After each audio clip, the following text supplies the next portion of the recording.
Tingnan mo guys. Mga anak na yung isang pusa namin. Gusto niya magkasama yung isang alaga namin pusa. Lalagay namin si Jasper doon. Halika Jasper. Sama ka sa amin. Ay! Halika, sama ka. Dali. Halika.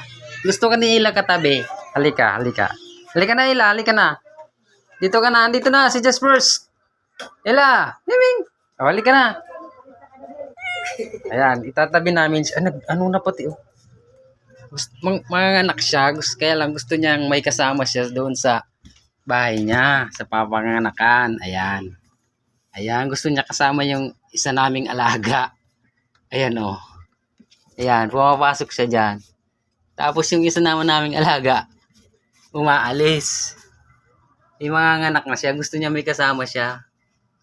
Ayan guys, oh. Ayan, tapos umalis na naman yung alaga naming isa. Ayan, susundan niya na naman.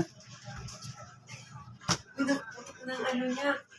Nagputok ng panabigan niya. Ayun oh.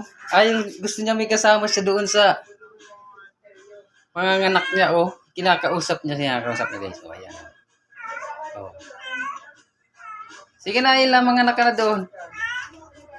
Ayun guys, oh, kinakausap niya. Sama ka na, Jasper, sama ka na. Wala, para mag-anak na. Ayun guys, oh, mga anak na siya na ano na nga yung ano niya oh. Gusto niya may kasama doon sa ano niya sa Halika dito, ikaw na lang. Halika dito. Kayo ni Jasper. dali. Yan na lang isama mo doon yung kapitbahay nating pusa. Ayan, gusto niya guys, may kasama siya doon sa loob ng papanganakan niya. Parang gusto niya rin ng support. Ayan guys, oh, pumasok na ulit siya dyan. Oh. Ayan oh. Ayan.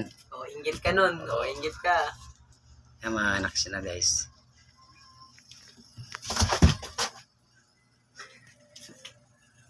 Gusto niya guys, may kasama siya.